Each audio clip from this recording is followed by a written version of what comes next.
నల్గొండ చరిత్రకు తార్కాణంగా ఉన్న కాపురాల గుట్ట ప్రస్తుతం అన్యాక్రాంతం అవుతుందని, దానిని పరిరక్షించి భవిష్యత్ తరాలకు చరిత్రను అందించాల్సిన బాధ్యత అందరిపైన ఉందని ఐక్యరాజ్యసమితి యునెస్కో సభ్యుడు ఆదోని వెంకటరమణారావు అన్నారు.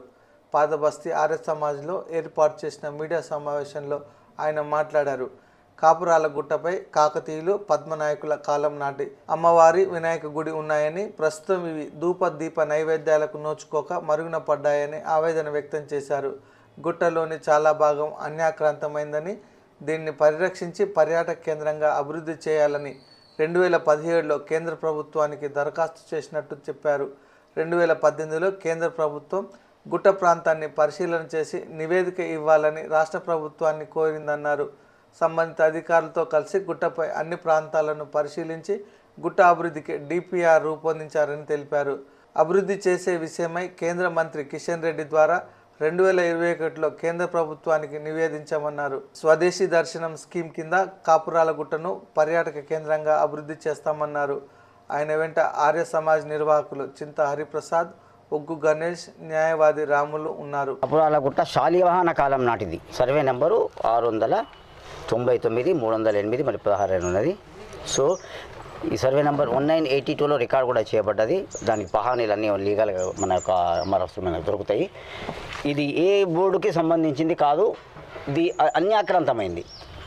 దీన్ని ఏం చేశారంటే దాన్ని ఒక చిన్న ప్లేస్ని తీసుకొని దాన్ని కన్స్ట్రక్ట్ చేసేసి దానికి పెద్ద చర్చ్ కట్టేశారు. ఇది మినిస్ట్రీ ఆఫ్ ఆర్కియాలజీ డిపార్ట్మెంట్ కింద ఇట్ హ్యాస్ బీన్ డిక్లేర్డ్. ఆ బోర్డు ఉండేది నేను చూశాను కూడా, నేను అంటే సమ్ ఇయర్స్ బిఫోర్ ఆ బోర్డు రిమూవ్ చేయబడ్డది. సో ఇప్పుడు దీని మీద ఎటువంటి డిస్ప్యూట్స్ లేవు, except the church has been constructed on the hill which has been occupied. నేను కంట్రవర్సీ దీంట్లో వెళ్ళట్లేను.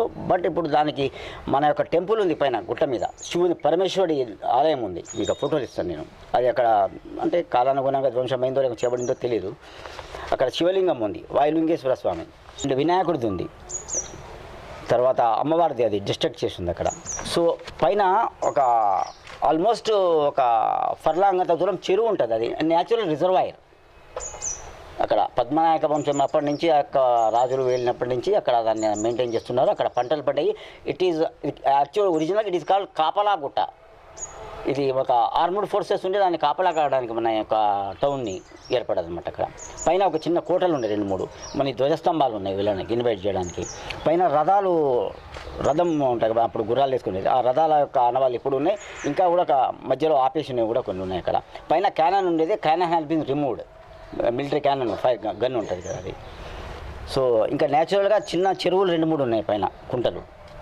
ప్రకృతి పరంగా అది ఎక్కువ టూరిజంగా చాలా పనికొచ్చే ప్లేస్. అందుకనే రాష్ట్ర ప్రభుత్వం దాన్ని మన యొక్క గౌరవనీయ మా ఎమ్మెల్యే గారు భూపాల్ రెడ్డి గారు దాన్ని ఎక్కువ టూరిజంగా డిక్లేర్ చేశారు.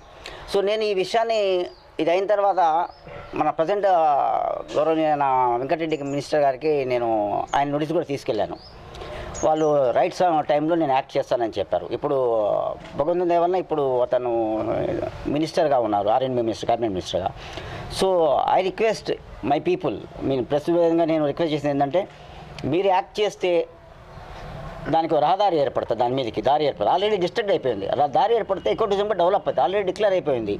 డీటెయిల్ ప్రాజెక్ట్ రిపోర్ట్ కావాలని చెప్పి కూడా గత ప్రభుత్వం వాళ్ళు పెట్టారు. సో ఇప్పుడు మీరు కొంచెం సపోర్ట్ చేస్తే ప్రెస్ వాళ్ళు దానికి దారి ఏర్పడితే ఏమైందంటే ఆ యొక్క టూరిజం డిపార్ట్మెంట్లో అందరూ దానికి విజిటర్స్ వస్తుంటారు చూసేందుకు. ఇప్పుడు నాగార్జున ఎట్లా పోతారో అట్లా. సో పైన బోట్ పెట్టవచ్చు. ఆ బోట్ వేసి అంత పెద్ద చెరువు కూడా ఉంది పైన. సో టూరిజం ఎక్కువ టూరిజంగా డెవలప్ అయితే దాని మీద ఫైనాన్షియల్గా మన గవర్నమెంట్కే బెనిఫిట్ అవుతుంది. అల్టిమేట్లీ ఇక్కడ ఉన్న లోకల్ పీపుల్ అందరూ డెవలప్ అవుతారు, బిజినెస్ పరంగా డెవలప్ అవుతుంది, ఎన్విరాన్మెంట్లో ప్రొటెక్షన్ చేసినట్టు ఉంటుంది. సో మీ పత్రికాముఖంగా నేను ఏం కోరుతున్నానంటే, మీరందరూ సహకరించండి. నల్లగొండకు ఒక మంచి టూరిజం ప్లేస్ ఏర్పడుతుంది మీ అందరి బ్లెస్సింగ్స్ వలన.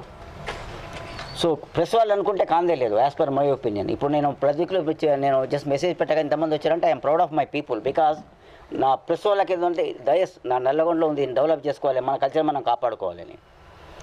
ఇప్పుడు ఈ పద్మనాయక వంశస్థుల నుంచి 1400 AD నుంచి నడుస్తుందండి సిస్టమ్ ఇది.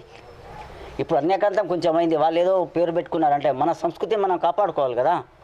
నేను యూఎస్లో పనిచేసేవాడిని, నార్త్ అమెరికా గ్రీన్ కార్డ్ అని కెనడాలో. నేను వదిలిపెట్టి వచ్చాను, ఎందుకంటే I have to protect my side. నేను అందరూ నాకు కావాలి నేను కావాలనుకుంటే కాదు కదా, ఇండివిజువాలిటీ కాదు. Why I came here. మీరందరూ ప్రతి ఒక్కరికి ఎవ్రీథింగ్ మీకు అందరికీ మీ ఓన్ అన్నీ ఉంటారు ప్రాసెస్. బట్ మీరు ప్రెస్కి ఎందుకు వచ్చారంటే you have to do something service to people. So నేను పత్రికాముఖంగా నేను మిమ్మల్ని ఏం కోరుకుంటున్నానంటే మీరు ఈ కాపురాల గుట్టని బయటికి తీసుకురండి. అన్యాక్రాంతం అయింది, ఇంకా కాకుండా ఆపండి. నా చేతనైంది నేను చేస్తున్నాను, మీ తరఫున మీరు సపోర్ట్ చేయండి. పైన ఎన్విరాన్మెంటల్గా చాలా బాగుంటుంది. దాంట్లో పక్షులు ఉన్నాయి, జింకలు, కుందేళ్ళు, అడవి పందులు. ప్రజెంట్లీ చెప్తున్నాను, నేను పైన స్టే చేశాను కూడా. సో తర్వాత నీటి పక్షులు ఉన్నాయి, ఇంకా వన్యప్రాణులు చాలా ఉన్నాయి పైన. అది కొన్ని ఎకరాల కొన్ని కిలోమీటర్ల నల్గొండ చుట్టూ మొత్తం అదే ఉంది. సో దాన్ని మనం ప్రొటెక్ట్ చేసుకుంటే ఎన్విరాన్మెంట్ని ప్రొటెక్ట్ చేసినట్టు అవుతుంది, మరియు ఎంప్లాయ్మెంట్ జనరేట్ చేసినట్టు అవుతుంది లోకల్ పీపుల్కి. అండ్ మన యొక్క నల్గొండ పట్టణాన్ని టూరిజం లెవెల్లో ఇంటర్నేషనల్ లెవెల్ అవుతుంది. ఆల్రెడీ నేను యునెస్కో కూడా రాశాను దీని గురించి. మీరు ఇప్పుడు ప్రెస్లో రావడం వల్ల మీరు దీన్ని డిక్లేర్ చేస్తే, గవర్నమెంట్ రోడ్ వేస్తే ఇట్ బికమ్స్ యునెస్కో స్పాట్ కూడా కావచ్చు. ఆల్రెడీ నేను ప్రాసెస్లో ఉన్నా, నేను పెట్టాను కూడా ఆల్రెడీ. సో పత్రికాముఖంగా మిమ్మల్ని ఏం కోరుతున్నానంటే kindly extend your hands to build the road by our honourable minister.